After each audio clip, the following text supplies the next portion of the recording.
Recording in progress.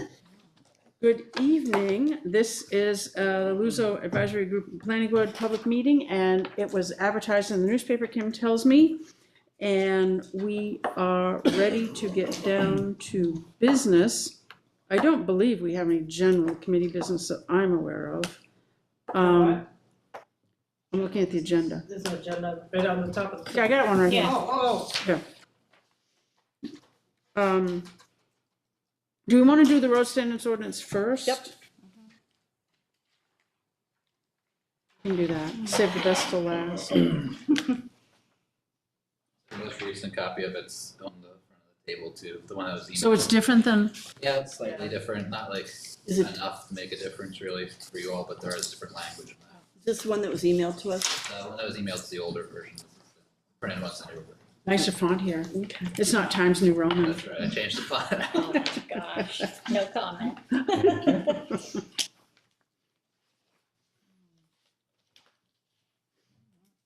But now it's gone through legal review, that's what the Oh, some good, smaller okay. changes were today. Okay. Up to the town. So if you want, I'll explain to them what the planning board had a hearing a few months ago. They needed approval from us. There's a property that's in the town of Bar Harbor.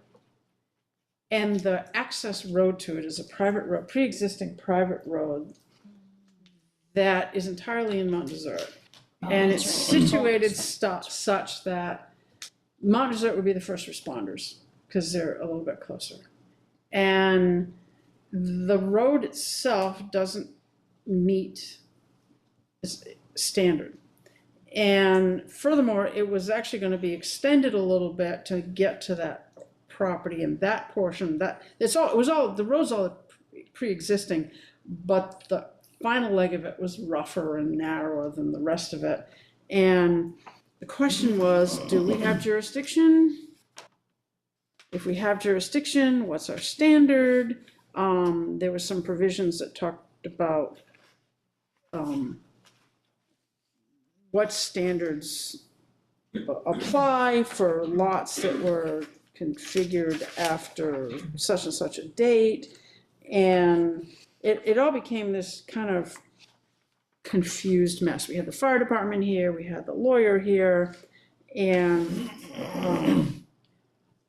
I kept saying to Andy, here's how I read an ordinance section like this, and he was like, no, and I'm like, I don't know, but we got through it, but it wasn't pretty. And we weren't, I'm still not clear if we made the fire department entirely happy. But the other interesting thing is that everybody who lived on that road was here, and they were trying really hard to be supportive of the young couple who were going to build the house on the lot, and which was very interesting. I mean, that was from a human interest story. That was very interesting. In any event, we got through it, but it was decided that some work needed to be done to try to make this ordinance a little more clear with respect to that kind of situation. So, which hopefully we don't have a lot of, but there'll be other situations, even if it doesn't end up in another town. So that's kind of what set this in motion at this time. Yeah, like this road was again like pre-existing. I mean, it wasn't really built to any really particular standard because it was so old. But like, really, the only thing that was changing was the road, and a single-family home was being built on the lot. It's not like a huge development either, Right. because of the road. The way that the ordinances were set up, all the road standards were kept in just the subdivision ordinance, and so the way that Andy read that was that the planning board then had to review the road because they're the only ones with authority over the road standards. So it's not like Kim and Mike could just get together and review the road for fire safety and stuff like that.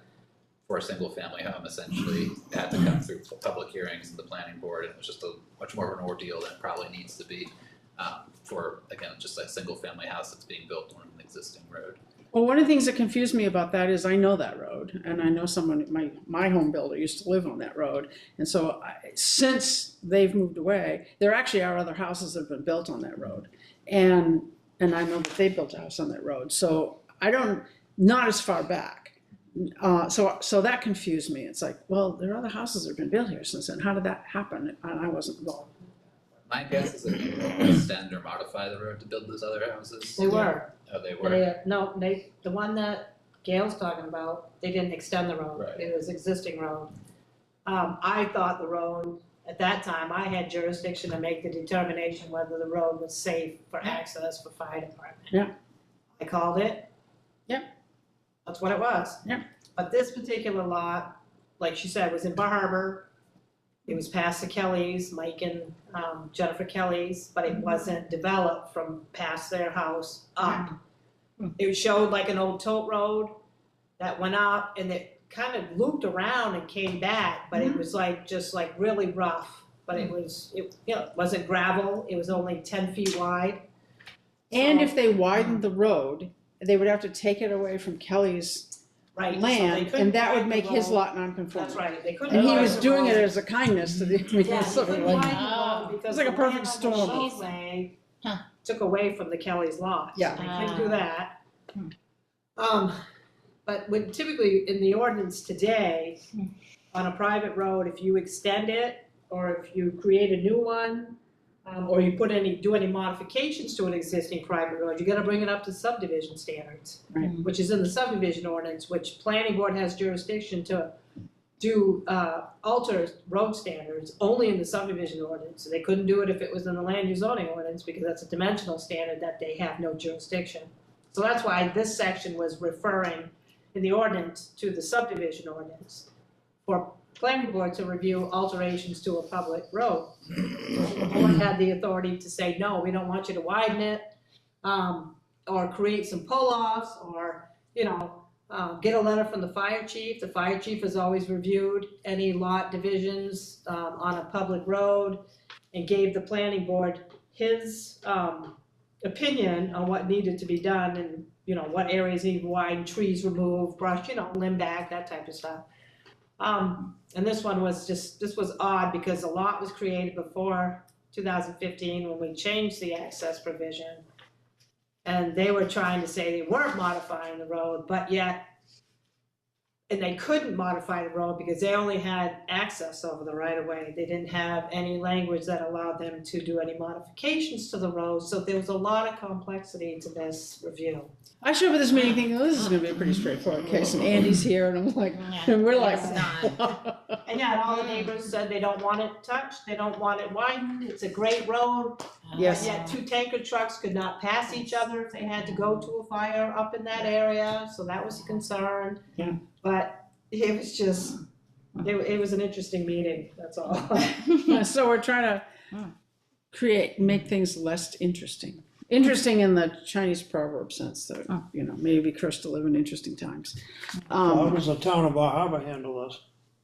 They don't, once the town, they gave the okay, the code officer actually was in the audience for Barbara saying, He said, I've got a permit here to I've get got a the building permit permit right here for here. them if you. Yep, he was saying, I You already got a permit." building permit? They got a building permit, but Yeah. the problem was access to it. But the thing is that Totally the unnecessary. code officer contacted Literally me went and asked right if to there was their- any concerns, and of course, the attorney for to the couple, gave the Bar Harbor code officer hell for contacting me, Oh. so it's just. Well, Didn't he have to? I was gonna. Well, yeah, because they're using an access road in the town of Say, Mount that's Desert, just- yeah. you know. I mean, literally the town property line, the town boundary is the property line of that lot. It is like literally. Huh. Anyway, here we are. So what have we got? So, again, the So that, How are we solving this problem? Yeah. ultimately the decision was, instead of having the road standards only in the subdivision ordinance, sounds like going back to a separate road standards ordinance maybe, where everything that applies to roads that isn't a subdivision is discussed. So like subdivision will still maintain its road standards, and then things for conditional use review or anything that goes through the code office would follow this ordinance in terms of road standards. And so in the administration piece, you see the planning board would come here, again, for roads or driveways subject to conditional use review. And then code office has to administer the ordinance for new roads not reviewed by the planning board, modification or extension of roads, any road subject to a CEO permit or road standards review, and then any new modified or extended driveways that result in a length longer than 150 feet within the town of Mount Desert.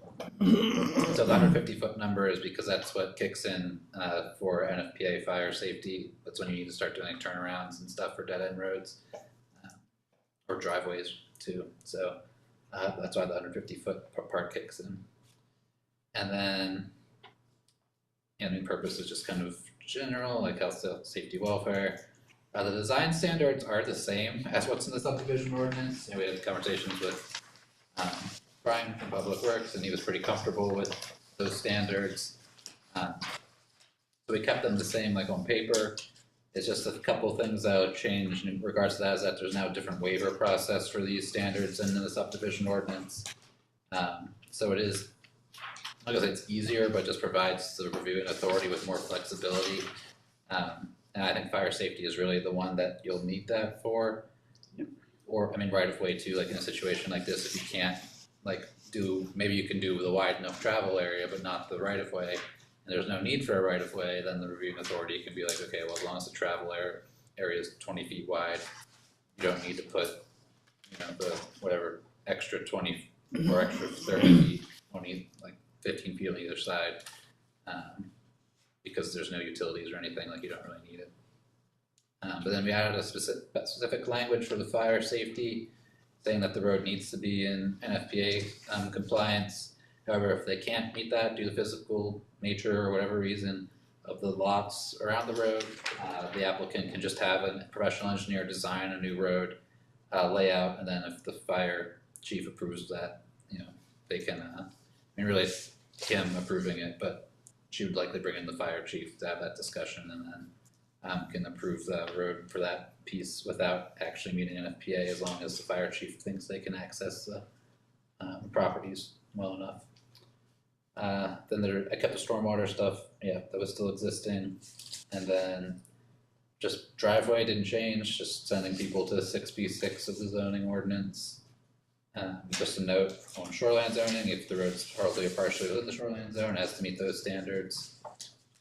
And then there's the waivers piece I talked about, and that's it, really.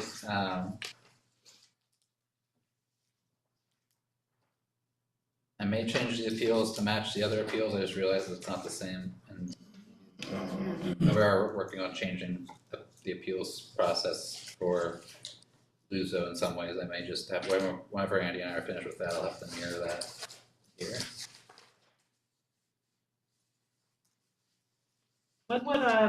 When would I see a road that's not reviewed by the planning board? Road review standards would no longer go to the planning board No, now. but when would I, as a code officer, see a roadway that would be under my jurisdiction?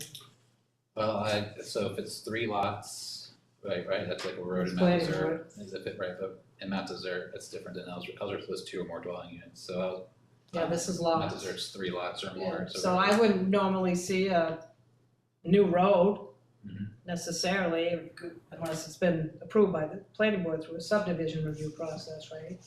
Right, I'm trying to think, there's gotta be a time when a new road will be made that planning board doesn't need to. Or if the lots already existed, and then all of a sudden, if the lots, there's 3 lots that exist but didn't trigger a subdivision, and then another one's made that doesn't trigger subdivision. And I don't know, maybe the road was a driveway, but then it becomes a road or something like that now. Or I guess it'll be 2 lots existed and the third one made but didn't trigger subdivision, so it would be road standard review, it would come to you now. I'm not gonna say it happens often, but I think it, Yeah, okay. the only thing I can think of is if a driveway converted to a road because of lot number or something like that. That just so happened to not trigger subdivision review.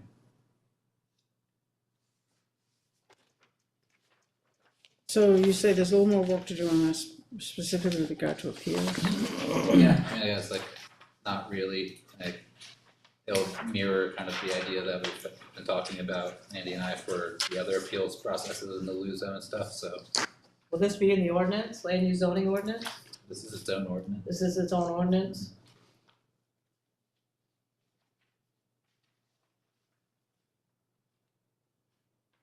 And the argument for making its own ordinance as opposed to embedding it in, well, I mean, there's already one in, we're gonna leave the one in the subdivision ordinance, I presume. Yeah, the road standards and subdivision are staying there. Access will be removed from the ordinance, right? Land use zoning ordinance? Not entirely. I have what that, did I print that warrant article? I did not print that warrant article. The only part of the access provision that's getting removed is the, The creation of the lots? yeah, the last piece. Yeah. And then there was already in 6B11, a reference to the subdivision ordinance, now it just references this ordinance. So what's the thinking behind not just making this another section of the LUZO? You know, I think you could have done it that way. It just would have been like, you would have had to follow like the same like waiver process for the LUZO and the same appeals process for the LUZO, which I guess eventually they will be the same appeals process, but I think it's just also to just make things a little bit expedited. You're creating a new process for the code office to review a lot more, but they don't have the authority to review under LUZO. Okay. So there's no option for any waivers? There are options for. Oh, yeah, sorry, I haven't read this. I know, this isn't,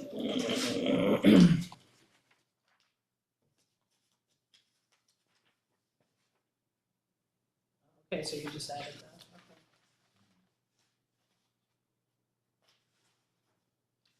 maybe anything else have questions about that? Isn't it MRS? MRS? Yeah, it is. No A? I mean, it could be an A. Well, we're not paying for the A I read anymore. the annotated version.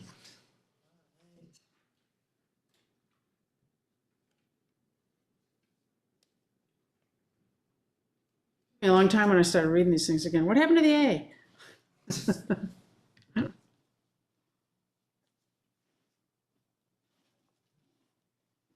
All right. So if we want to move on from there, the policy discussions on maximum lot coverage, shared marine structures, location of mobile home parks.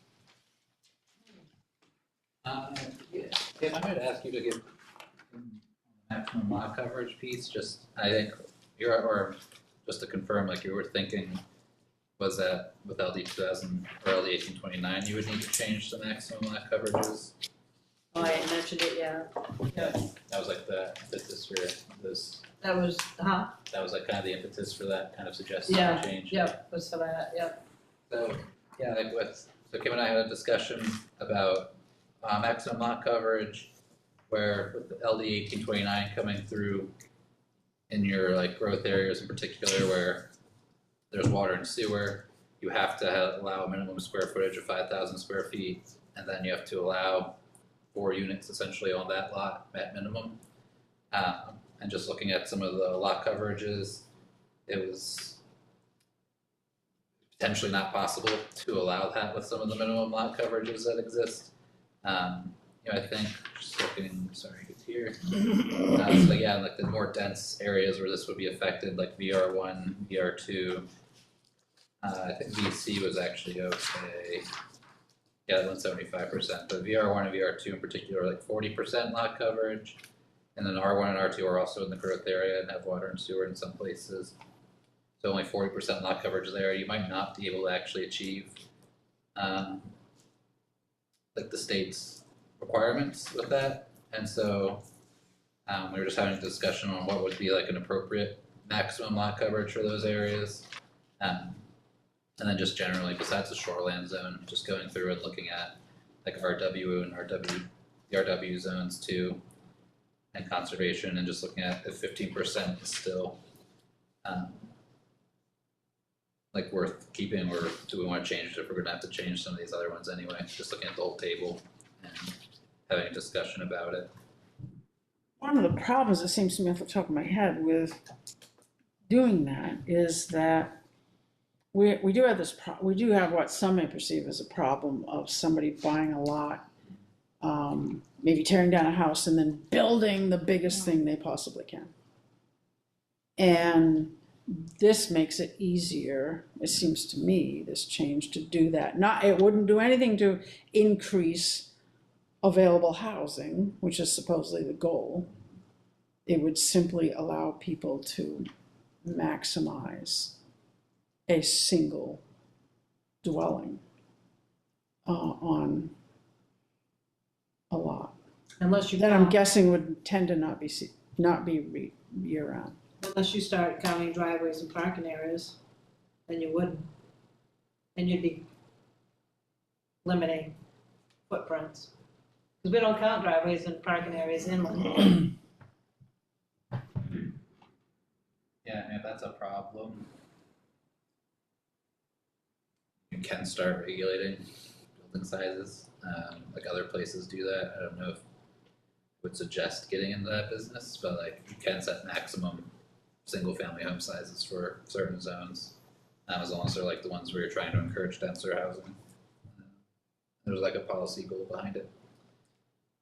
Where do we stand with, or where do you think the new law stands with respect to potential challenges to various provisions of it?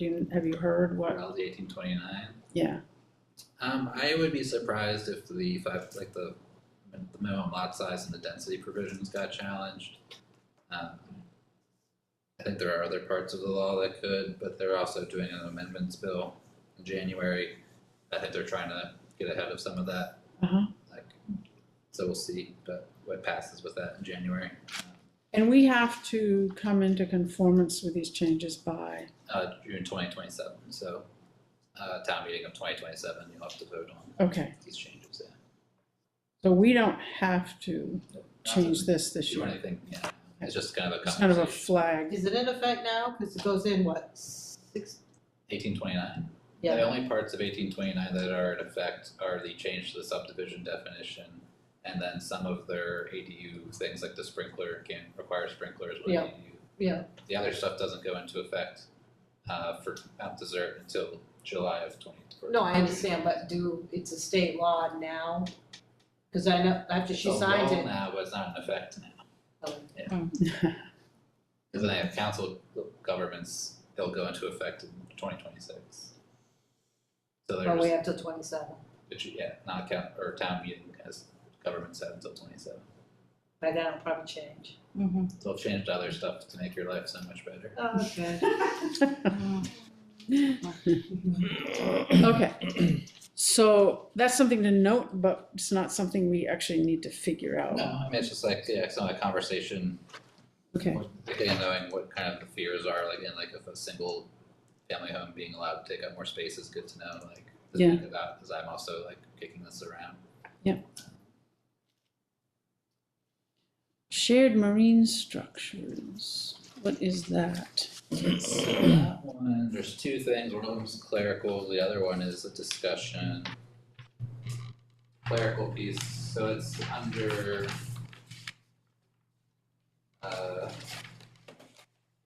not the section number, but it's the marine structure table that's in the LUZO, where it's the maximum length of like piers and stuff like that.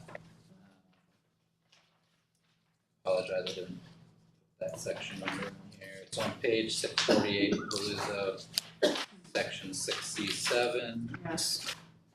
And so the table, again, the clerical thing is it just says C 14 and 15, but probably should say 13 and 14. Below, under maximum square footage of floats for communal marine structures. But then the discussion point was that for 13, it says additional square footage for floats if two or more shorefront lots, lot owners choose to share a communal marine structure, the applicant may request additional square footage of floats. And it was about like, should there be a maximum to that? So like if one float on one lot is allowed to be 800 square feet, if two lot owners share it, should be a maximum of 1,600 square feet, which is to combine what they'd be allowed individually. Because right now it just says like the board could grant more square footage, but there's no cap on it or guidance on like Okay, what an actually appropriate sized float would be. well, we just had it acted on an application, What? for an application for a shared float. That might be why it came up. I don't know. Hey, nobody asked the question on the planning board. whether each property owner by the shared each gets 800 piece? Or is there a limit or is it unlimited by the board? Right, well, the plan that was submitted certainly showed a limitation. It did, but the existing one had more than 800 square feet. So they're looking to reduce it? Huh? If the existing one had more than 800 square feet and they're submitting a new plan, so you said? But Well, from there's a- shared, there's- now it's another property owner sharing the same. Okay. Rather than Okay. building their whole separate Yep. dock that they were entitled to Because they couldn't build. have one on theirs because of where they're located, but the property owner that has a current float ring structure said, I'd be willing to allow them to share mine. But the ordinance isn't really clear on whether they're capped 800 to 800 for each property, even though the other one predated, it pre-existed, but, or whether the planning board can just allow as much as they want.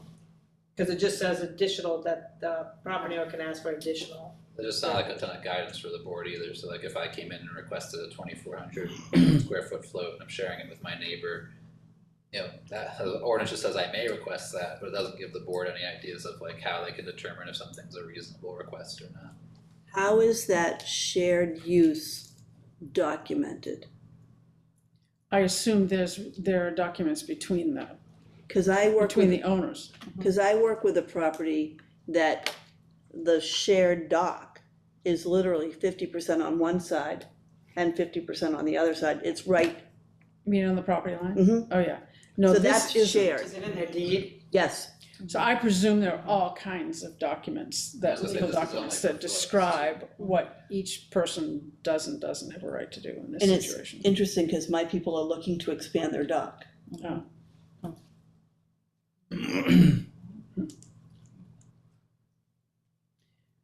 Yeah, shared. Well, we'll be is sure to interesting. ask those questions. Well, I'm just saying, you don't have any standards Right. Yeah, right yeah, now. yeah.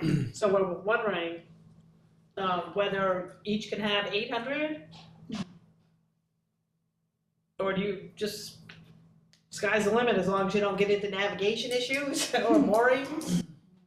Cause they may have, The ramp, is the ramp it's just for floats. It's like, it's just the got, floats? yeah, it's got a ramp and it's got like finger flow. It's got actually a gangway or a Yep. ramp and then a float. Sorry, it's on my eye.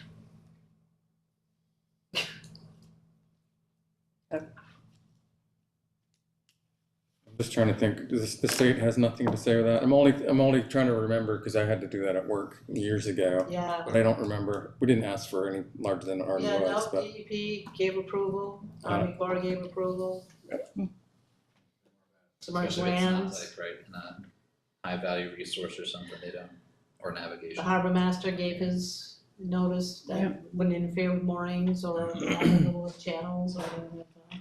I mean, the big get from the town's point of view was there wasn't gonna be another big dock Right, right adjacent to it. And because the ordinance says each marine, each waterfront property has the right to have one marine structure, but this particular one, it's not good where the wind is. And there was no others, I think, in that specific area coming out. Yeah. And so, like I said, they went to their butter who has one and they were willing to share it with them.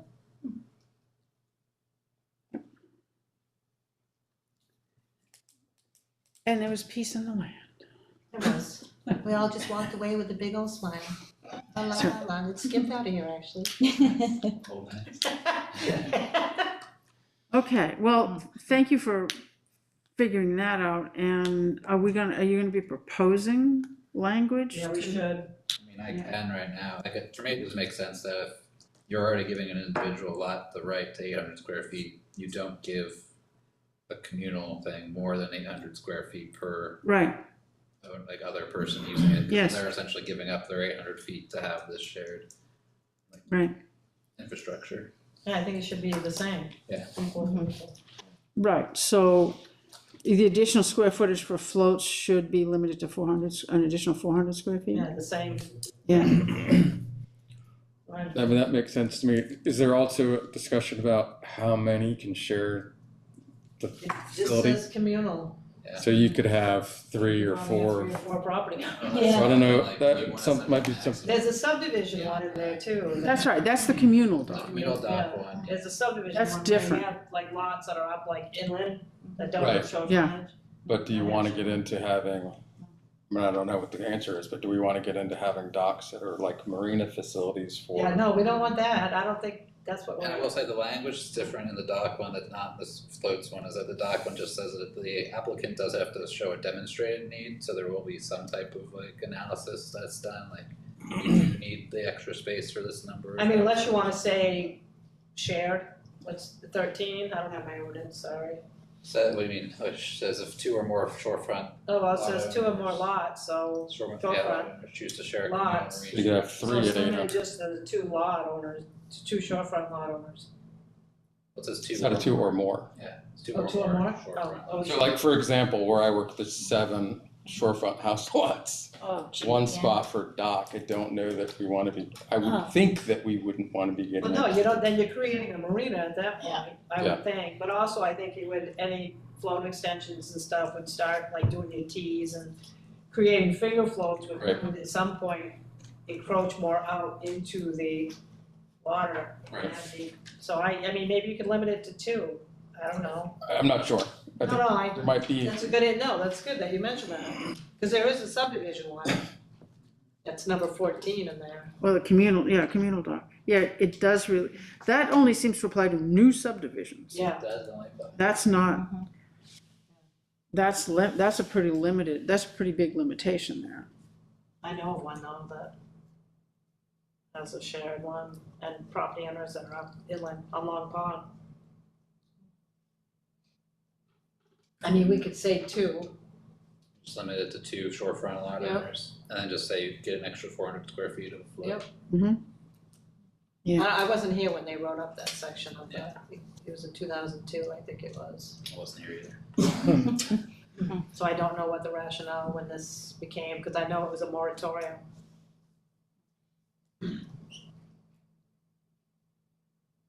Yeah, I think you could probably come up with some language on that. Yeah, I mean, I definitely can, I'm just trying to think of what's because I Yeah. have no experience in real life of like using a float or sharing like this type of structure, so I have no idea like how much size you would actually need to do that, like with the 1,200 square feet. Joe, is your property, are they 7 different lots, or are Yep. they it's one family and? and we have no desire to expand the dock. but Well, no, but I'm someone thinking, in the future. well, that's what I'm thinking, man, how would you, if it's all one family, can they agree, yeah, but, Look, and they can't necessarily expand the dock does have its own size limitations, this is just. Yeah, you got Well, the distance, float. you got The float. distance, Float. you got, Yeah, for the temporary, float. yeah, Right. you know, extending from the land.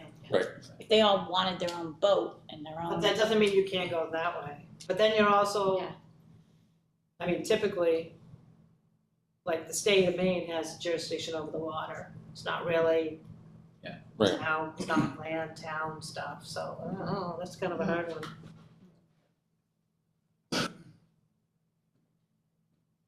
I mean, like, this is pretty broad too, where it says 2 or more shorefront lot owners, or they don't have to be abutting, but like if there was like more than 2, like 4 that wanted to share one dock and have the float, then they're all abutting, I don't know if that's actually as bad, or if you only allowed 2, and then you'd have 2 docks with 2 floats for 4 lots, but if they were all willing to share one, I don't know.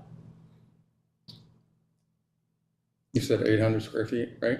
Yeah, it's 800, maximum 800 square feet for communal marine structures, however, there's a built-in exemption, which is this, which is if you'd like to go above the 800, the board can allow it as long as you request it. Demonstrated need can be shown. But it's- Need should be in quotes, I think. That's a 20 by 40 float, if my brain is working. If you keep doing that for 3 or 4 house lots, you just might want not to do that. that's what I was I don't know. thinking, I don't know. No. Or you having a, well, closer. So You limit, got- so the one discussion is limiting it to 2, and they have to be abutting. And you can allow up to 400 additional square feet. Well, maybe Cause it's, one property gets 400 square feet Right. float, But then you've got your, obviously your pier, your ramp, but the float on the end Yes, Okay, is limited to 400 square feet. all I right, mean, that's I a also big don't know difference. why they put a maximum on the communal marine structures of 800 square feet, but then they give you an out for the float. So I don't know what the purpose of the out for the float is, instead of just saying, well, it's all 800 square feet anyway. Like, it doesn't matter how many people are sharing it. Right, that's what I wondered, if, Of 800 square feet. Hmm. So I don't know why they created a way around that just for floats. But I assume they're talking, well, again, they're talking about a new subdivision. the float structure, that's temporary.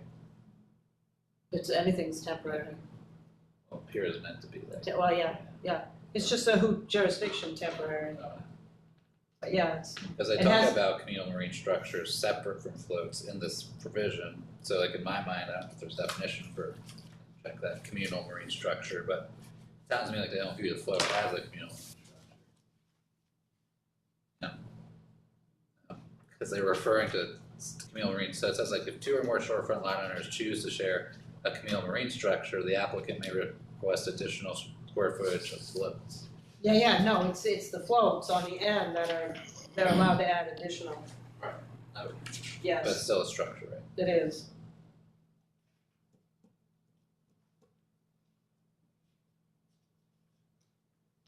So, do you think they would need more than 800 square feet of floats, I guess?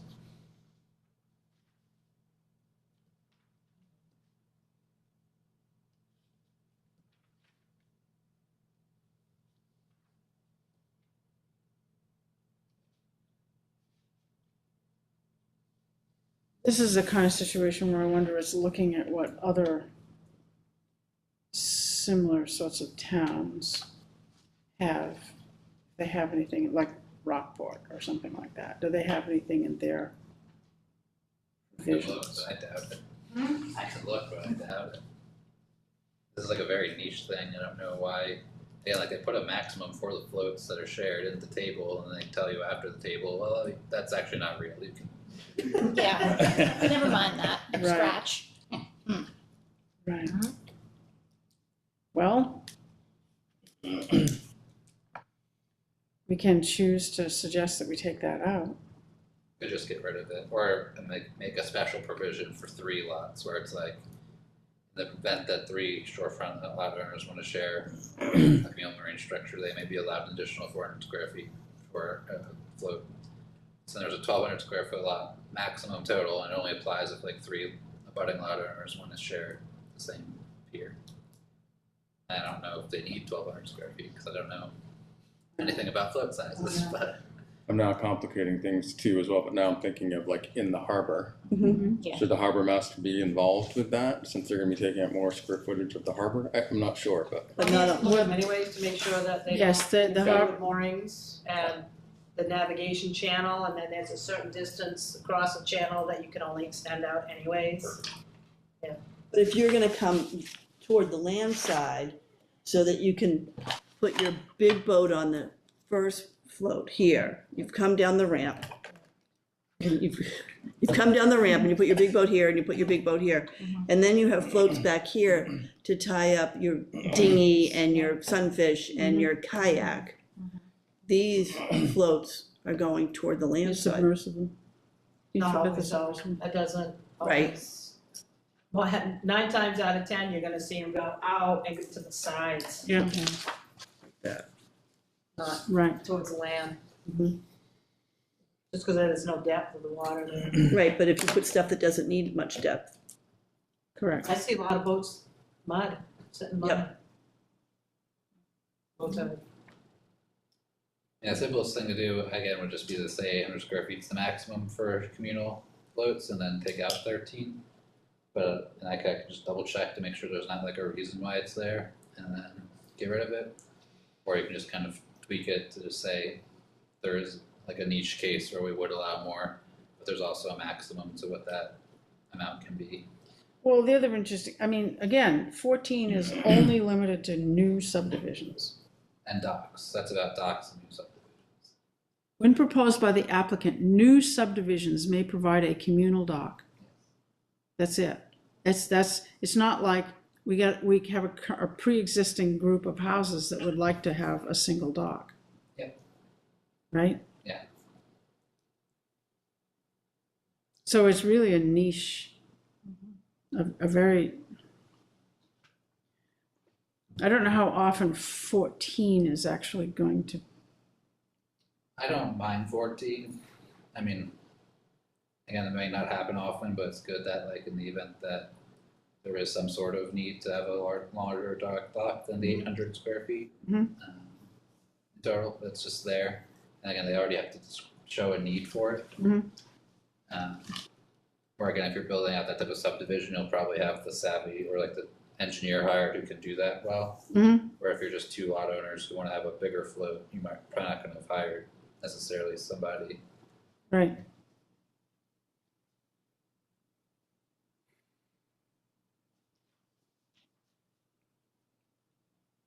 Anybody else have thoughts about how we should approach? What I've gotten so far is that the potential is that we suggest limiting it to 2 adjoining lots, and we limit it to an additional 400 square feet. So it's a total of 800. That's what I'm hearing is, am I hearing that correctly? And then beyond that, you I mean, can, there's a reason why they have limitations, you know what I mean? There must be, I mean, like I said, this all occurred before me, but when I was here the first time, there wasn't any limitations. But then there was, I guess, a bunch of peer applications that came in, and George Peck, we're gonna have a moratorium in Sam Fox, so they ended up doing a moratorium, and then they created these regulations. right, because otherwise you end up with a coastline that looks like a porcupine, and you want to try to avoid that. Or you may want to try to avoid that.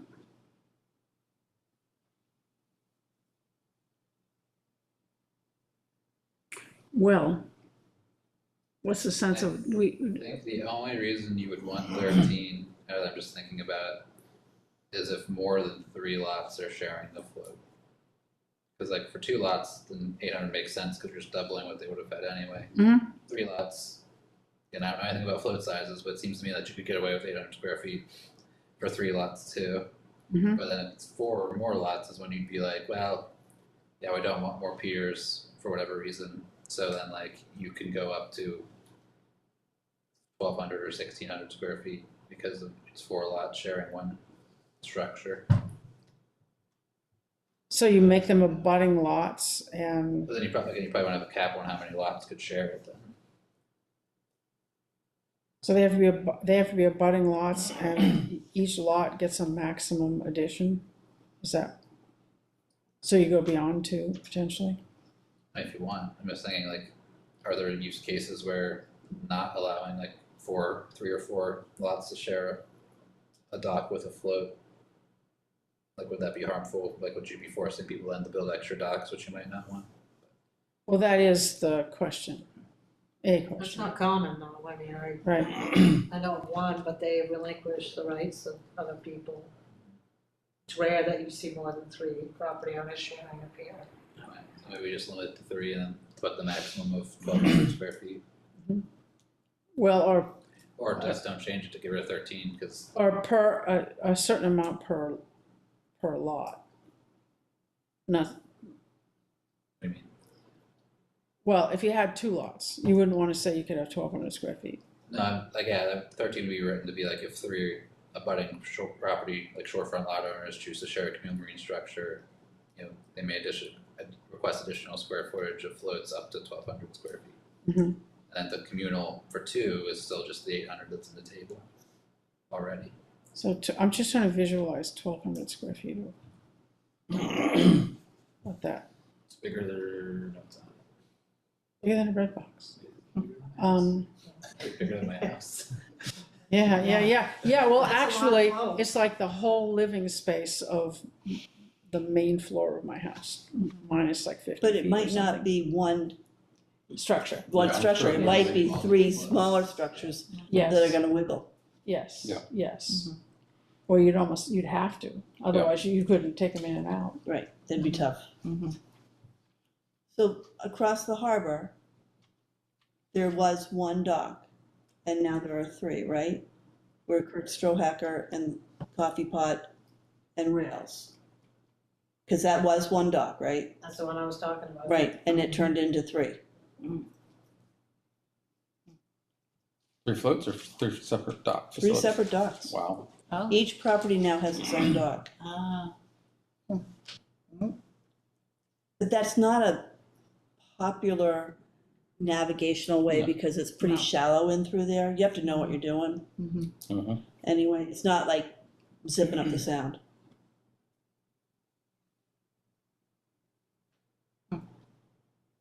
No, it's just, it's rare though, when you see 3 or more. I'm comfortable with that number though, 1,200. And visualizing 2 20 by 30 floats with a gangway in between, which still is quite a bit, right, but I think it's okay. So I might just change the table, I might just delete 13 and then change the table to have 2 property owners under the communal section do 800 square feet, and then 3 or more property owners do 1,200 square feet. Mhm. That way you just get rid of 13. The table is just filled with what you actually need.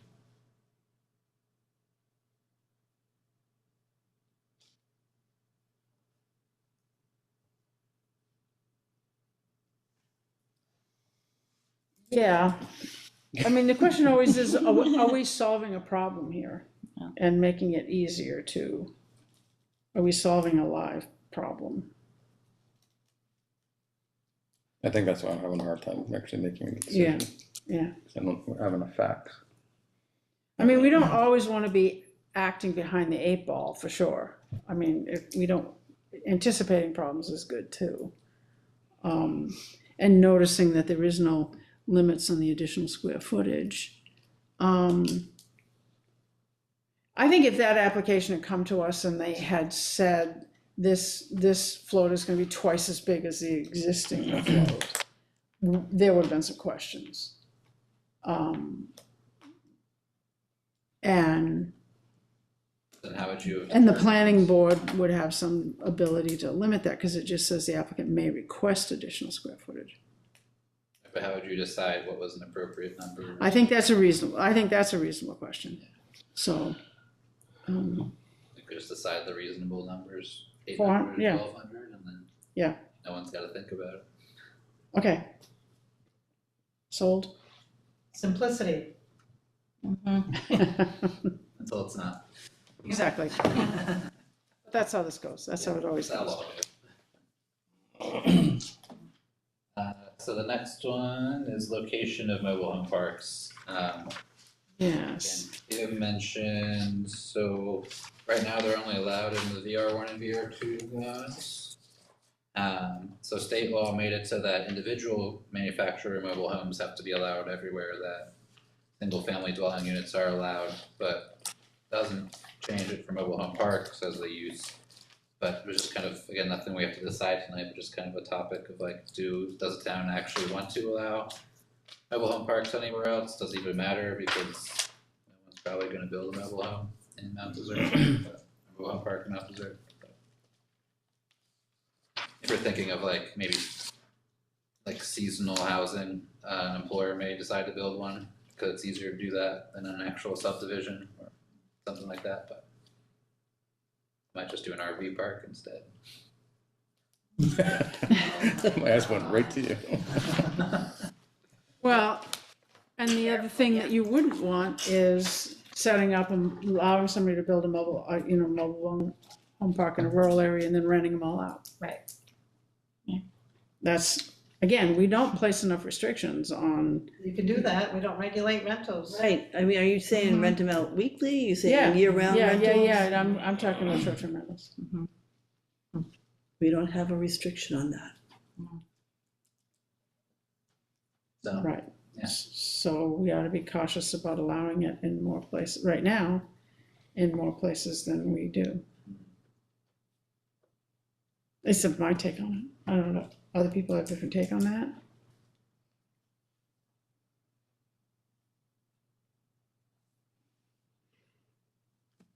mean, I am surprised you allow them downtown, I guess, closer to downtown than out in the rural area, which is usually where you find them. Yeah, I don't quite understand that either. That is strange, yes. But in some ways, it's an opportunity, it's a way of saying you can build them, but there really isn't any place I to guess build them. this is the rationale, because you want them to Yes. connect to sewer. And not have- That's what, yeah, isn't that what you encourage for that? You can, I mean, I would say it's not always, depending on where you are, it's not always required, but I think it makes sense that you'd rather have it connect to sewer than, I mean. Yeah.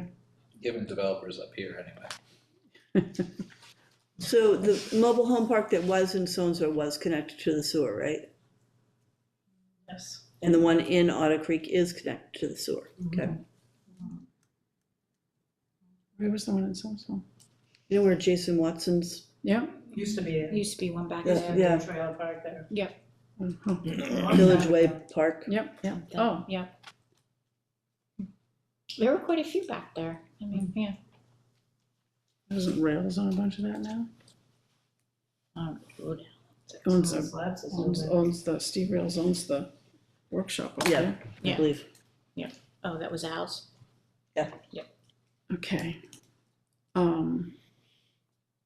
So, yeah, I mean, I do understand, I think it's smart if, the only way I would see someone actually building a mobile home park on Mount Desert now with how expensive land is if they were gonna rent it out short term and make their money back. I don't really see how they can make their money back doing it long-term rental, so you may just wanna leave it as is and Right. then look at it after, if short-term rental that- regulations ever happen. Do we Right. violate anything by not allowing it in more districts where single family dwellings are?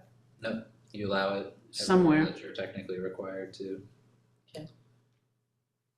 But as long as you with build permits don't say you can't build like a manufactured home or mobile home on a single family home lot, like someone could buy a lot in town and build a single family or a mobile home.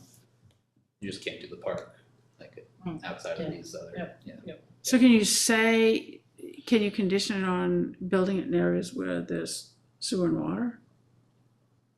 Yeah, I mean, it's essentially, it might be more complicated in the table of uses anyway, because then you'd be allowing, that's not really, I just figure out all the zones that have sewer and water, and then go into the subdivision ordinance and add to the mobile home park provisions, it must be built on public sewer or connected to public sewer, and then removing the other options that are in that. Well, I'm thinking public sewer and water, but that's a whole different thing.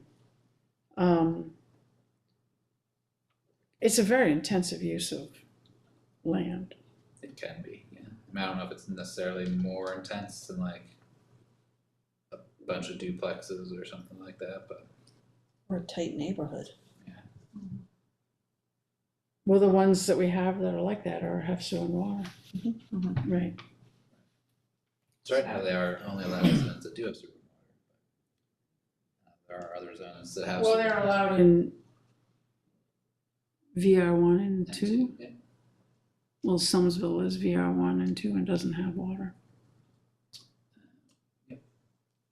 Well, then that's again, the zone wouldn't change, this table wouldn't change, you would just put a provision in the. In the, Mobile home in the mobile home, yeah. It says like it must be connected to water and sewer. I don't know if that would violate state law, I'd have to look at it again. Yeah, well, that's my question. Cause like, they provide the options for like the minimum square footage for our different types of septic is what they focus on, but. Right. I don't know if it specifically says you can't require them to hook into public infrastructure. Right. I mean, I guess in theory zoning would be your way of doing that. If like they were only allowed in the zones that had that and the zones were evenly like broken up. Well, then you have to be Water, very sewer. careful about hydrology and demanding a lot of information about why this, Well, it has to go through subdivision review, like, if again, if a Right. normal subdivision was doing that, Right. it'd be the same stuff, yeah.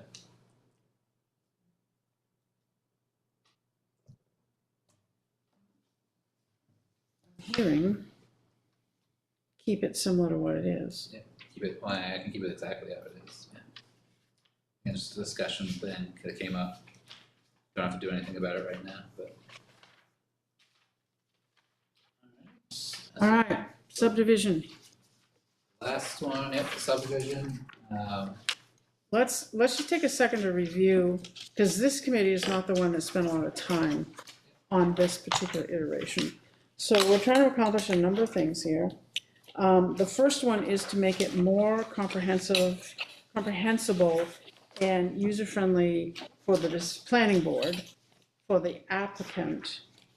And that's the whole first section of the ordinance that defines the process, I think, more clearly. It defines times in which you don't, there's a three-step process. There's the sketch plan, the preliminary plan, and the final plan. And then this ordinance proposal would not require you to do a sketch plan if you have 4 or fewer lots being created or 4 or fewer dwellings. But if you're doing both lots and dwellings, or you have more than that, you're going to have to go through the 3-step process. And each step along the way is going to require the opportunity for public comment, a public hearing, and just to review to those who aren't doing it, the sketch plan is it's kind of it's more informal. You come in and say, look, I'm thinking about doing this. There's a little bit of documentation that pertains to it. Nothing has to be, and then the planning board advises, yeah, this might work, or we might want to have this hydrology or this geology or this, that, or this. And we're going to have this information about those wetlands and so on and so forth. And at the end of it, hopefully, if they want to continue, the applicant goes back and creates a preliminary application that they file. And that has a lot of the data in it that's going to continue through to the final application. And the purpose of the preliminary application hearing is A, to hear from the public again, to flesh out a lot of the details and allow the planning board to decide, is this application complete? Have they, whether we agree with what they've provided us in any one particular section, is there enough in this that will allow us to make a decision? Or are we going to need more stuff? And that's what happens at that meeting. You find it complete or not, and in order to get complete, you got to do the following things.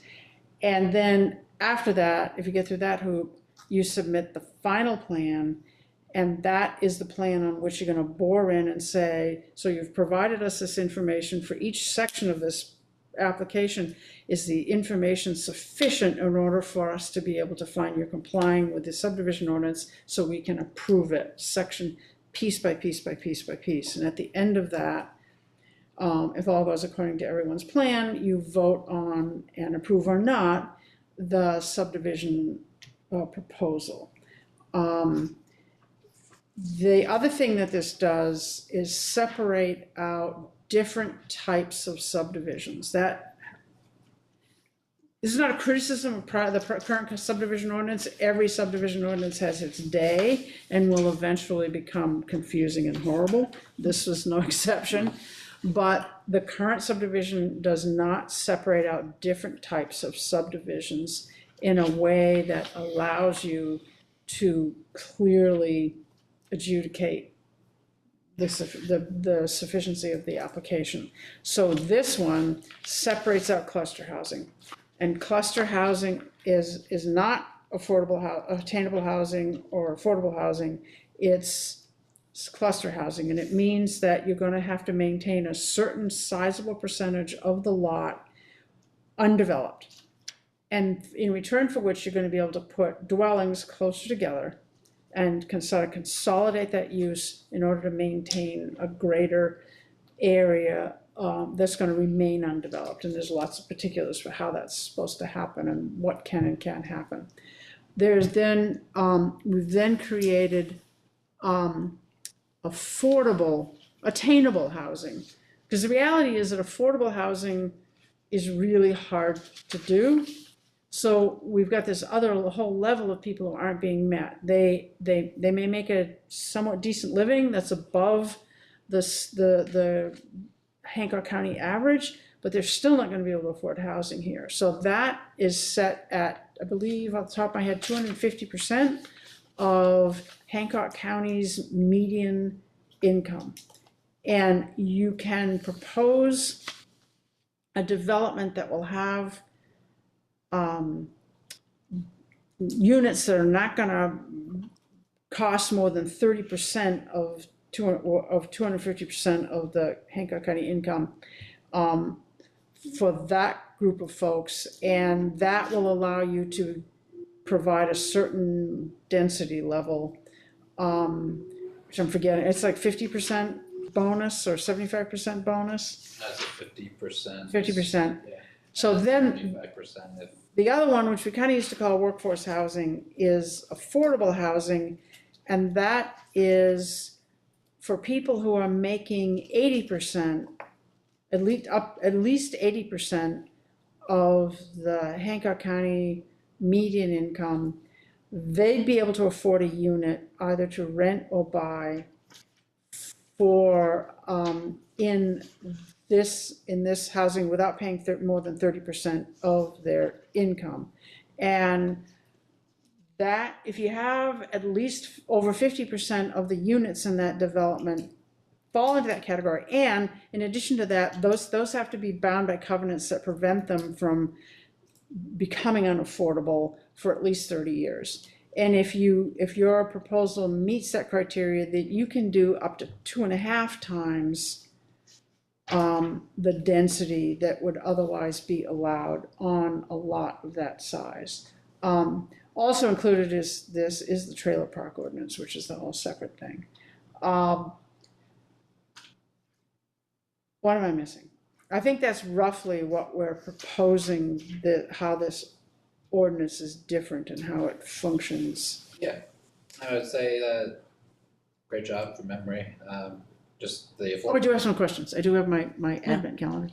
Essentially the changes are trying to make it clear what you need to do to even get in front of the planning board. Yes, Once you're in front of the planning board, it's never really easy to put all the things you need to bring into an ordinance, because it's just a long list, but then it's easier to develop a checklist that's easier to use and read after the fact. yes, That both the planning board and the applicant can use. And then making sure that this ordinance talks to, the LUZO a little bit better, like you're not duplicating like things when you can just say, well, go look at the LUZO for that, like you're saving paper in terms of law, writing the law. And like Gail mentioned, like the current subdivision ordinance treats all subdivisions equally, where like if it's a smaller subdivision that's not gonna have quite the same impact, you only need 2 meetings, but if there's a larger subdivision, you wanna have the 3 meetings. And then this also treats structure, so LA 29 kind of changed how we had to do this, but essentially structure subdivisions go through a slightly different review process than land subdivision, because the idea is that the structure subdivision, and it's only if it's a structure and land, it goes through the same longer process, but structure subdivision will have less of an impact on a larger area because it's just one building. And so you're still looking at the state required things, but the state requires fewer things to be looked at when doing a structure subdivision only. And then just separating out those specialized subdivisions like Gail described, so that they're clearly their own categories, and there's no confusion or lawsuits over that. And mobile homes got added in here.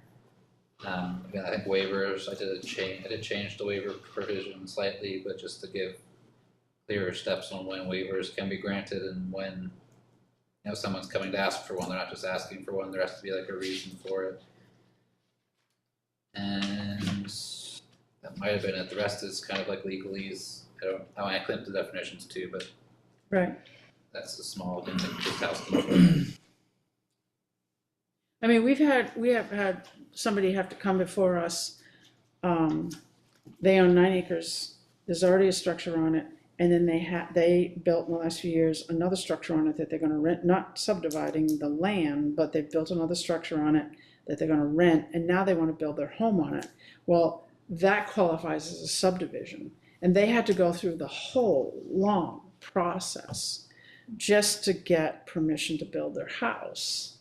I mean, they'll still have to go through a process because it technically might be. I don't know if it's just 3 now. I don't know if that would change, but anyway, they had to go through a lot of hoops to get to the point where they could request a building permit.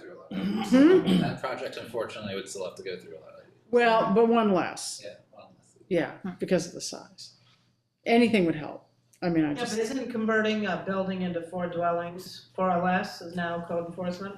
if it's one building, yeah. yes, Or did they not have one? I thought it sounded like, to me, they had more than one building. yeah. What? It sounded to me like that case had more than one building. Yeah, no, I wasn't talking Yeah. about that. But yeah, if it's 3 or 4 units, But in now, one structure, it goes to you, not 'cause- through the planning board. It's not our fault, it's the state's fault. I just think, yeah, notification to the abutters should be somehow added to the ordinance for that, because converting a building, what? Was I supposed to draft that up for you? But anyways, so because converting a building from 1 dwelling to 4 is quite a change to a neighbor Yes, and a neighborhood. And yes. currently, we don't notify anybody when we issue permits. So I, We're gonna do LE 1829 later, yeah. We'll do it when we do LE 1829. fine. I was like, I didn't have to do that. No, that's fine, yes, no, that's what, yeah. Can I ask you some, I want to know if anybody else has questions too, but when I went through this again today, I had some particular questions about the proposal. 4.3.1 buffer strip. It doesn't specify depth or what sort of standards, they just have to provide a buffer strip. And it doesn't,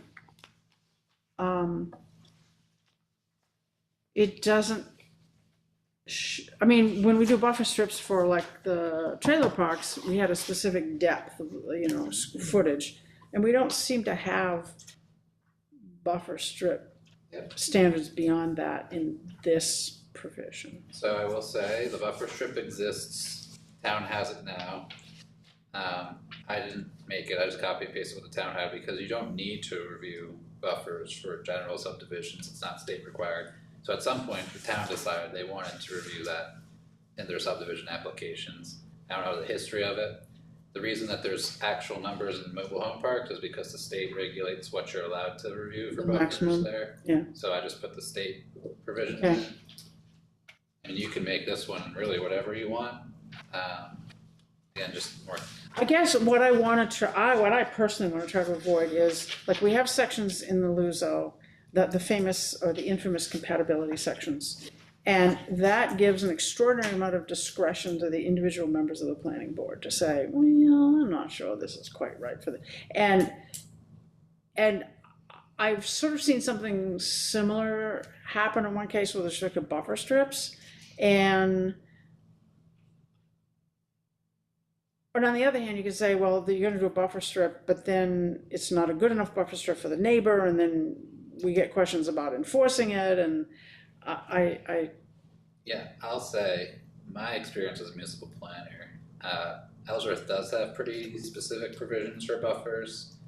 I kind of just left it up to the applicant to look at them and make sure, because I didn't have time to actually sit there and review that type of thing. Uh-huh. And the board really didn't, I mean, they made sure there was a buffer, but like in terms of measuring it, like other towns will have like, you need certain number of flowers, like.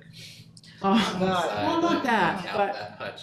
But I think, so you have setbacks built into your zoning, so like, there has to be a certain amount of space in between one structure, the property line. Generally speaking. I do like that this provision is kind of broad, I mean, it doesn't, like, so you have this setback, it doesn't say you have to fill up the whole setback with a buffer, it just says you have to have some type of buffer, and it has to shield, the to uses. minimize any adverse impacts or nuisance on the site or on adjacent properties. Correct, and so like, again, there is no like definitive prescriptive number that is going to solve that or achieve that for every, property and every use. I guess I'm just trying to avoid food fights over stuff like that, The board is- if it's possible. Again, I would just look at what the person proposed, and if I was a board member, I'd be like, well, does it actually like provide enough screening? And like, you can do a site visit if you want to go look and determine. Mm-hmm. That way, if a neighbor comes in complaining, is it really a reasonable complaint, or is it just a neighbor who doesn't like that something is being built next door? Mm-hmm. Kind of just the board's role to balance those things. Okay, Like roads and driveways can go right up to the lot line, I know. but if somebody submits that in You a. sound like you don't like that. I really I don't. know, I really like in a site plan, and then a butter gets a notification, that's when they can come voice our opinion.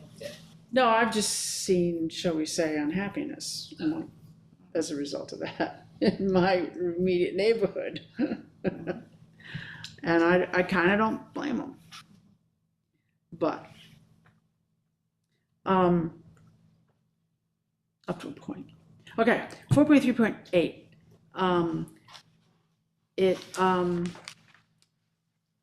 Aesthetic, cultural, and natural values. Language. Does that include scenic views? Or would we interpret that to include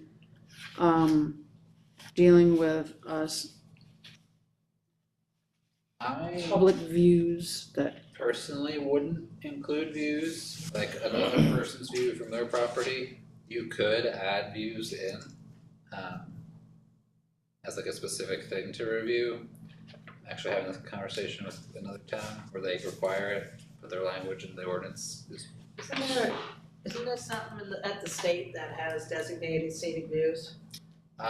They, ideally, yes, I don't Is that think it's right? actually been like updated in a while, but yes. Isn't that part of the As comp? part of the comp plan, yeah. Yeah. Just identify scenic areas, I was yes. gonna say, I thought, So we've talked about that. But there's nothing about, even in that, you're just listing what a scenic area is, you're not saying like everyone who currently has a view of that scenic area does, like, has Is to entitled to- maintain that view forever, like. Yeah. But you get into those situations where somebody wants to build or somebody wants to put up a fence and people for millennia have been like moving by that property and looking out at the harbor or whatever, and now they suddenly can't. Yeah, I mean, it's just competing values. I definitely favor one side over the other personally, but like because someone has a house, they don't own the land in front of them per se that like gives them that view, but they've had a view because nobody's just developed that. Yeah, land. and I think those are different I think if you don't own it, you don't own it, kind of. That's how I really lean that way, where it's like It's unfortunate, but it's like no skyscrapers in New York would ever get built if you. All right, and it's like in case law just around the country, like people, like there was one case in California where somebody lived in like a 20-story building and then they had a nice view from their apartment on like one of the top floors of like San Francisco Bay, and then a developer, there was like I forget what it was, like a club or something that was at the land in front of them on the other side of the street. During COVID, they went bankrupt. The guy sold it to a developer who built a 30-story building Yes. in front of her building, and Yes. she sued to keep her view. But they were like, well, you live in a freaking 20-story building. Like, you can't tell them they can't build a 30-story building because now. Correct, that's what, all right. Right. Okay, But I think in Maine, where your buildings are like 35 feet tall, it isn't unreasonable to necessarily have an ordinance that. yeah, unless you're in Portland. Unless you have a scenic view in your deed and stuff, that's a different story. Well, you can have private agreements You again, can, and yeah. sure, like. I've seen that. Yeah. A few deeds, But in terms of the town regulating it, yeah. there are ways to do it. I wouldn't worry about it in this ordinance right now. 4.3.23 is reserved, dedication for year-round housing. What are we anticipating? I don't know, There. because, it's in the ordinance now. Oh. I just kept it because it sounded like a good idea to Okay. have a dedication for year-round housing. All right, But we haven't really had any discussions on what that could eventually be. I don't know what it was previously, like why it was reserved. so the next one down, the common area provisions, it talks about the board may require a landscape plan, so forth. And then it switches to shall for other aspects of it. The street and lot layout shall be adapted to the topography. Extensive grading and filling shall be avoided. So we're saying we can require a landscape plan. Yeah, so this is existing language too, so I just kept it. Okay, I don't think you need this, because if you are gonna do common area, you're typically, I mean, there's cluster, there's the whole common area Yes. provisions for that. Yeah. I mean, there may be, I don't really know when you would use a common area provision outside of a cluster subdivision. right. mean, I guess like maybe there, again, if you're talking about these like scenic areas and somebody somehow gets the land to build a subdivision on a lot that has one of these scenic or historic areas, like I you think would that, require them to set that aside as a common area, but see, what I don't see like A as really a common area provision. You're talking about, I mean, you can have a subdivision and you can say, look, you've got like a lot of old growth there, you've got this, you've got that. How about developing something that isn't gonna like strip it bare and is going to maintain something that's consistent with the environment, which isn't necessarily a common area provision, but you might want to require that whatever plan a subdivision came up with maintain that sort of character. yeah, again, I don't know why it's necessarily under a common area specifically, unless, again, like they wanted it to only apply to common areas. And they're saying like if there is something of like this, the language as used, scenic, historic, or environmentally desirable areas, they're probably assuming people still want access to that, and so it is being set aside separate from the. Yeah, I mean, I get that B is common area provisions if the, but A, Sure, yeah. I think the board ought to, you know, if we're talking about discretion, the board ought to have some discretion to require that, you know, you're not gonna be just stripping the land and, Sorry, what you're saying is you would like a broader landscaping provision than just in common areas. yeah, Okay. that's my instinct. To give you the authority to, Yep, I'm trying to think if this is the right place to do that, where again, like you have maximum lot coverages within all the zones, and so you'd have to allow that, and so making sure you don't like encroach on that with the landscaping requirements. When you say about tearing it up, like this town's already technically decided, like you can tear up this percentage of the lot. Because Right. they're allowing that much impervious, so they're allowed to go up to Right. that mark and not above it. yeah, I'm not proposing something that's in conflict with what we have to allow. I'm just saying, like, what would you be requiring then? Like, Well, in that- yeah, I think it would be site specific. Somebody has got a bunch of woodland and they want to put a subdivision on it. What's that going to look like when you're all done? Is it going to maintain any characteristics of? 40% gone. Hmm? It's gonna be 40% gone, or whatever the maximum lot coverage is. Correct, but what about the rest of it? What about, I mean, that's not common area. What about the rest of the lot? So I mean, they you, can cut all the trees down and have grass. Sure. is that what we want to allow? I mean, that's up to the town. Inland, of course, not shoreline. Right, not shoreline, so- And if you're along a state or town road, you gotta maintain certain trees within 25 feet of the roadway. I'm just trying to think of a way that you would control that. Again, because they have, yeah, I A mean, landscape plan that will show the preservation of existing trees, 10 So like inches or what? more in diameter, I guess you would have to say insofar as possible. there's practically Yeah, reasonable. The street and layout lot, should we adapt it to the topography? Excessive Language grading and change. filling, Because again, I don't know when you would do B. Well, I don't think you would have a subdivider or a developer go in and hack every tree and stuff down when they're doing it specifically like a lot division. Like, Yeah. look at Stennybrook, look at, Patterson Hill, I mean, look at those subdivisions, they, they just, typically a developer will just do the roadway and maybe driveways on the plan, but they don't put building envelopes, they just show the lot as it is, shows wetlands and streams and stuff, but they don't show, usually the property owner does the development when they buy the property. right, But then they don't, or typically I should say, they don't go in and hack every tree on a lot. right. They don't wanna, I mean, again, it's just more work, they don't wanna. Yeah, they don't, but not everyone wants to move into a subdivision that has no vegetation or privacy. Most people don't, but also sometimes, depending on where you are, they don't have a choice, it's the cheapest housing or something like that. Like Oriole Way is a good one in Ellsworth, where it's workforce and affordable housing. And there was a landscaping plan, but just, again, like, lack of capacity, it kind of felt like, it was there when it started, but it just died, and like no one was taking care of it, so now it is pretty much just like a asphalt park with, I mean, there's like mulch, but there's nothing growing in it. Yeah, But but people that's- still live there because it's the cheapest place. Yeah, they but I can don't, I I don't, mean, it's not the same problem at the I was Zerski. gonna say, I don't see that happening. And any subdivision I've been a part of, it hasn't. Well, yeah, I mean, it's like, I think, right, A, maybe doesn't belong in here I necessarily. mean, I'm also thinking of old school subdivisions where you get a developer who comes in and does soup to nuts. Right, they don't just divide up into lots and sell the lots, they divide up lots, they build the buildings, they give you the key. I sell you the key. I guess I'm thinking about, to what extent could we end up with something like that? I'm not sure. You have like Island Workforce Housing or Housing Trust doing ripples. Ripples That's Triad. nuts. Right.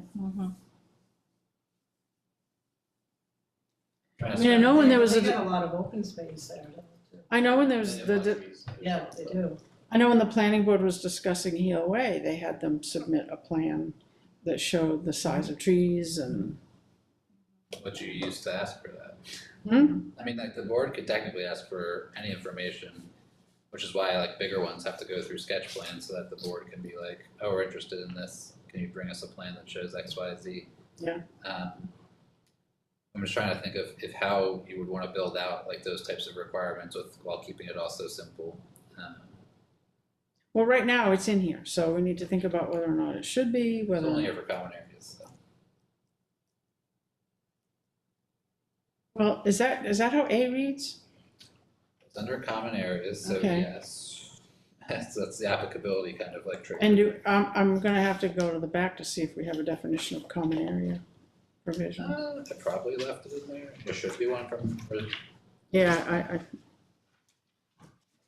don't quote me on it, because there might not be. Nope, common area, the portion of a specialized subdivision that's set aside from the lots developed for residential use and is planned for shared, not-for-profit space or facility. that's a cluster. To serve the residents of that subdivision. It's common area definition. Well, that's some sort of hybrid cluster or something. Cluster is a Not subdivision necessarily. in which lot sizes are reduced below what are normally required in the zoning district in which the development is located in return for the provision of permanent common area owned in common by lot owners, developer of the town or a land conservation organization.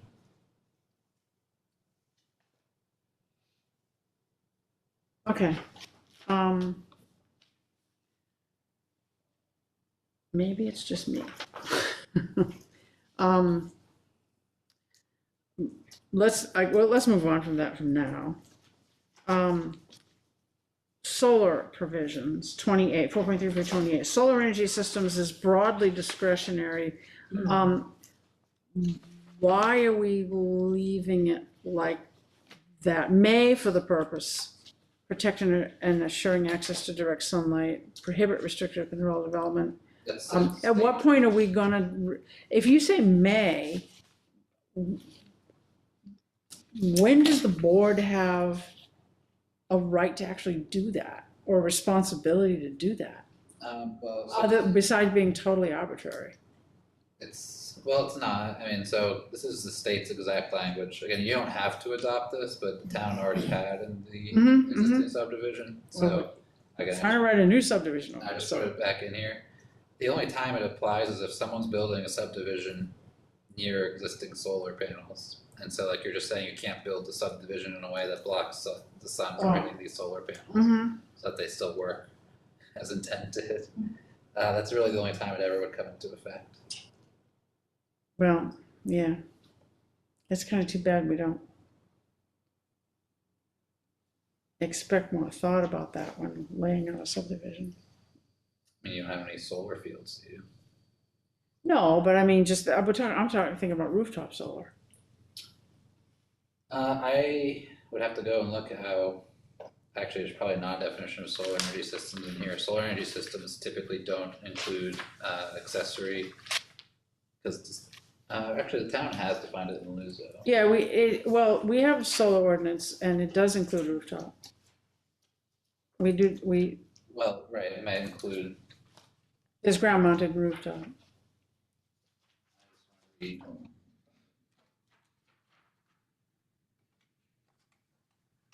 yeah, the solar energy system is something that's primary purpose is to harvest energy, where if you have a rooftop, that's an accessory purpose. you don't have accessory solar energy systems, which makes me think maybe it was intended to include rooftop. It does say if roof mounted.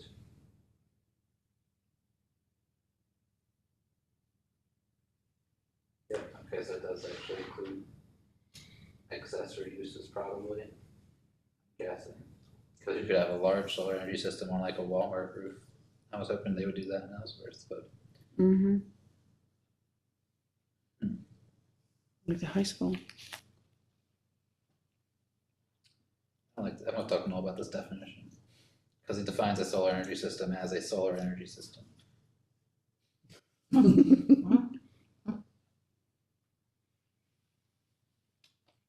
But yeah, I mean, we can definitely add something about solar in here, but what's in here is just the state's language for what was adopted before. Okay. All right, keep moving. 4.6 waivers. Can you give me can you think of an example of facts? You have to do findings of facts that due to special circumstances of a particular tract or structure proposed to be subdivided, the provision of certain required improvements is not requisite to provide for the public health, safety, or welfare, or is inappropriate because of inadequate or lacking connecting facilities. So can you think of an example to help me understand when we're going to be finding that a waiver is justified?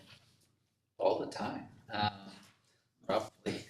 Like I said, there's lots of reasons you can ask for a waiver, and so, I mean, like, one of them might be, again, like the road standards, you don't have enough for the right-of-way, but like the totally required right-of-way, whatever it is, I forget what. 50 feet or something.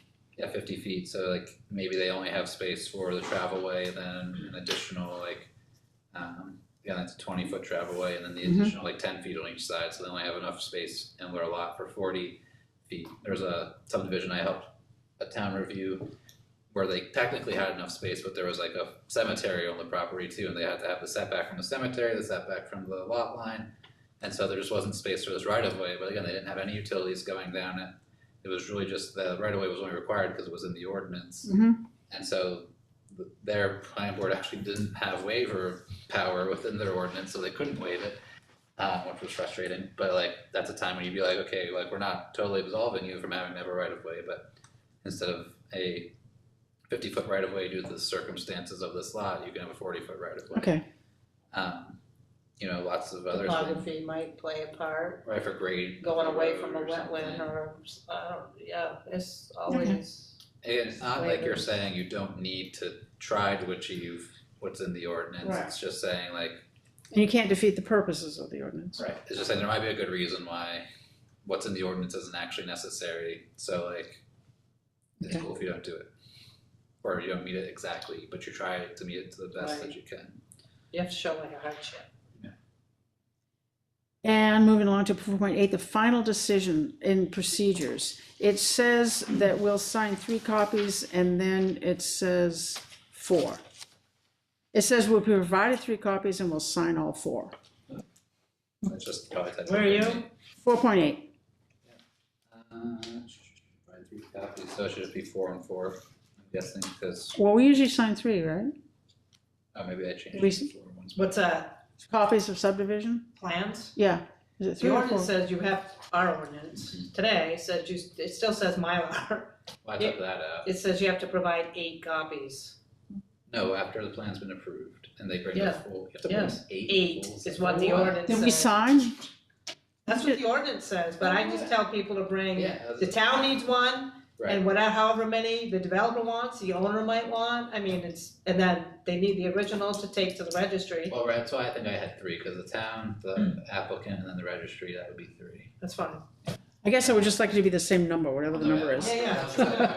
Okay, so 3 works. 24, I don't care, but 24, no, I'm not joking. I don't want to sign that many. Right, because your assessor doesn't need their own copy, do they? no, That was what we did for, because the assessor got their own copy, and then code and plan. yeah, well, we put it in a shared file Yeah, cabinet. Larry doesn't. Oh, okay. I'm joking, he doesn't. Now, in the attainable housing, Yes. is there any requirement to keep the units attainable? Like, Where are you we've got the 30 Where are year you? It's in the specialized subdivision. specialized subdivisions. Okay.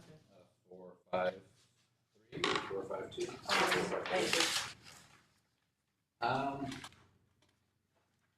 Yeah, you totally should build in a requirement that they stay for a certain amount of time. The only reason that the one exists is because that was from early 2003 for affordable housing with the state. We had a 30-year provision in that, and we have that, but we don't seem to have any in the attainable housing that I could see. Yeah, you could put one in. And there wasn't one currently for workforce housing, I don't think, in the existing ordinance, but you can definitely add one.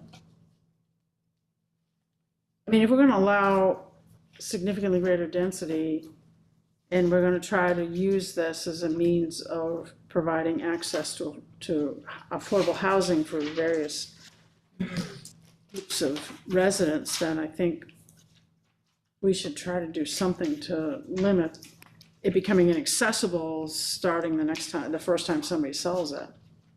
Yeah, Matt, can just do the same thing that says affordable, just put that same requirement in attainable. Do a 30-year provision. And then somebody can tell us why that won't work. I mean, I've had a conversation with Brian about ripples and how he has questions about how in the long term that kind of Well, I don't know. thing can be sustainable, that kind of Well, limitation. again, I don't know how Ripples has it set up, but I know that 30 years is meant so that the first person who buys it can get a 30-year mortgage and it's stuck at that price for Right. 30 years. And then, but it doesn't stop the person who could afford it at that affordable price from then generating wealth by selling it at a higher price after the fact, after their mortgage is up. So, I mean, again, that's a policy choice. Like, some people are like, no, like, they got the house, they should have to sell it to somebody else who is making that income level. Like, it's not meant to be a wealth generation tool. Mhm.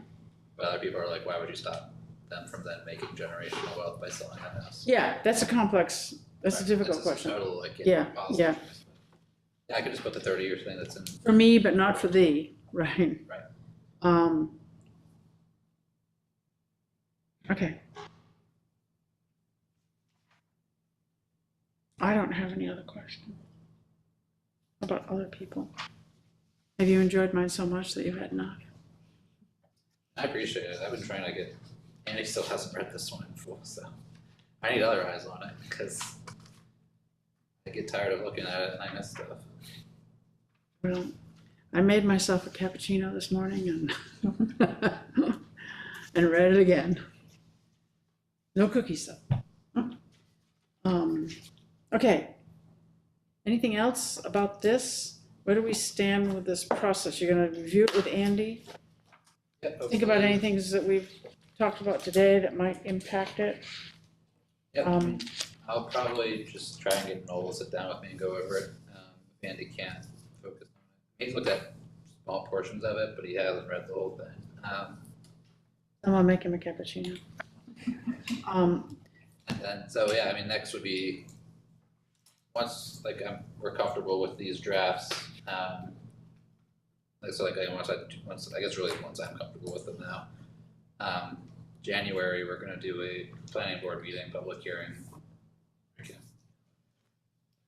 January 14th. You want the end? No, not the 14th. No, just the other, isn't there only one meeting in January? No, there's two. Oh, there's two. Okay, so the second So the end meeting, of the month? second meeting. Yeah, in because we could have January. one more LUZO meeting then. Oh, Yeah, second meeting in January, then the planning board will have its public hearing on it. And then first select board meeting, or no, when does the select board need it by? Needs the final warrant. Claire said she needs the final warrants by like February 20-something, 23rd maybe, but. yeah, but we usually have the second meeting in February is the final, usually public hearing of the planning board on any of the ordinances. but So we can't make any changes, that's it. What's going is gone. So like, I mean, like they've seen most of this, the road standard ordinance isn't gonna take that long to review. Think we need to wait till February, or could we do it in January? We can do it in January. Oh, I mean, I can try and get it done in January then. I'll let you know. The second We meeting certainly in do want to January. have time so that if the public raises any issues that warrant reconsideration of sections of it, that we actually can do that and not make it so Yeah, tight. usually like the end of January, I always keep it on the agenda till the end of February. But that's fine. So the second meeting in January and then till the end of February, I'll February. keep it on there. Okay, that's fine. So we've got the road standards, we've got the trailer, well, we've got the subdivision, which includes, we've got the other smaller things we talked about today. Some LUZO, appeals We've got- board, Appeals stuff, right, the appeals board stuff that is essentially, I mean, the main thing that's changing is that it's just saying you can't appeal, you're appealing straight to court for most things. Okay. Appeals board will really handle variances and not decisions by the planning board or code office. And then it's just updating the LUZO, again, like changing workforce housing to attainable housing, because that's a new term. Wherever it's mentioned in the LUZO. Updating, well, there's like, in the districts, it says there's 15, but there's really 16, so Kim caught that. I did create a definition for village residential 3 because that wasn't in there. Just changed it to being village areas on public sewer deemed desirable for lodging and activities, accessory to these uses such as employee housing, restaurants, and services. Oh, services is one personal, because that's what's called in the table. Because VR3 is essentially just Yastaku, but you can't just say that's Yastaku. true. So you gotta like find a way to describe it, and so, yeah. What about, is there any shoreland zoning changes that you're aware of that might be coming down the pipe that would be pushed to adopt? Not specifically, I mean, I know DEP is going to redo chapter 1000 at some point. I did talk to them recently and they mentioned that, because I was kind of complaining about stuff.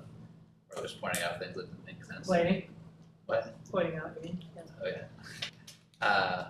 But they just broadly said, yeah, we need to like look at chapter 1000 again soon, but they're so swamped with everything, I really don't know when that's actually gonna happen. So yeah, check back. It needs to be updated because it's Check what, back in 5 2015? years. Oh, 2015, I think, is the last one. The last time they updated it. That's all all, that yeah, the stuff, one so- we're using. Alright. Okay. Just didn't know if some big things were coming up that I need to be aware of. Yeah, I mean, I think ideally they would be, but I don't know when they're actually gonna get to. So we'll see some of these things back at our next meeting so we can pass final. You can have all of it back at your next meeting. Gosh. Well, we probably should have everything that we planned, that's By planned your to next be meeting, I'll moved actually have forward. warrant articles drafted, I mean, I already have them. Andy just gave me some notes today about it too, when I had them, so I'll just change those. And then you'll just have the final, or the draft, I guess, warrant articles to look at your next meeting, which will involve everything, that Okay. all the changes will be outlined too. Easy. Thank you. All right, so the next meeting would be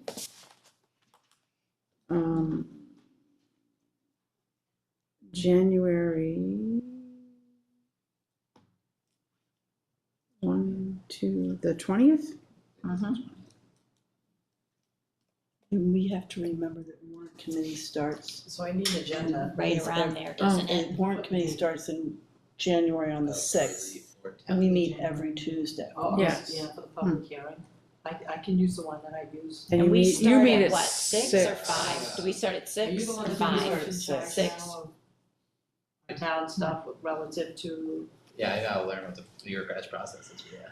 because the public hearing notice. Well, I guess the only says no question- less than you start on the 6th, so changing it to the 13th a would month help. ago. No, because it's every Tuesday. Yes. people Now, want- do you have something funny that goes on with Martin Luther King week, that the select board then meets on Tuesday instead? Public to review. They And could, put 'em on. they're using Isn't a that calendar. something? Right, but that's not until, so Claire, Claire gave me 2 dates, she gave me a draft date, which is in January, like 21st, and then she gave me a final date, which is in February. Noel told me not to worry about the draft date, just worry about the final date. But I didn't understand why Claire would have given me 2 dates, anyway. If I didn't have to worry about one of them. Do you know how it's gone? Certificate. Yeah, no. No, Join network. log in. And I'll have drafts done probably by, I mean, perfect world by the end of next week, but it's a holiday week, so I don't know if I'm actually gonna. I'm not here next week, so, Perfect, then by the week of New Year's, they should be done. yeah, that should be fine. I just need an agenda so I get it to the newspaper 10 days before for the LUZO advisory group meeting. January. And This harbor committee And is then the on one for, the 13th. I have to get it in 14 days. Well, LUZO will be easy. Doesn't say It should anything just about the be this 20th. stuff. Yeah, but there's no Housing Authority. changes to any uses, right, that are gonna be a geographical change that would Correct, require. yeah, the only thing Well, we we're, have to well, we're discuss set for the 20th, and the 19th is simply, oh, select board meeting. Yeah, Hey, Nothing, yeah, nothing, the only reason the tables are getting changed at all. is I don't see, because you don't, this guys don't have that was one committee. attainable. no, they haven't put them on the Because calendars of the yet. only changes happening to the table, oh, But I think the I 19th guess must we be a did mistake, change home occupation. because I can't believe the to select board's gonna meet that day. additional use.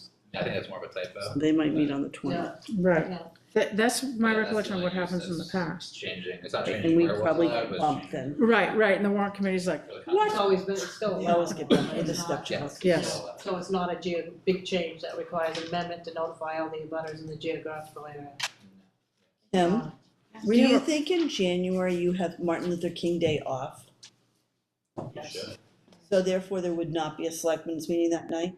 It'd be the next day, Next like night. Tuesday. right, because that's a, Yep. So, if a holiday falls on a Monday, it's like. so I guess the next question is it possible for the LUZO to meet a little bit earlier on the that night? So we can actually have, like from 4 to 6. So we can actually get a full meeting in.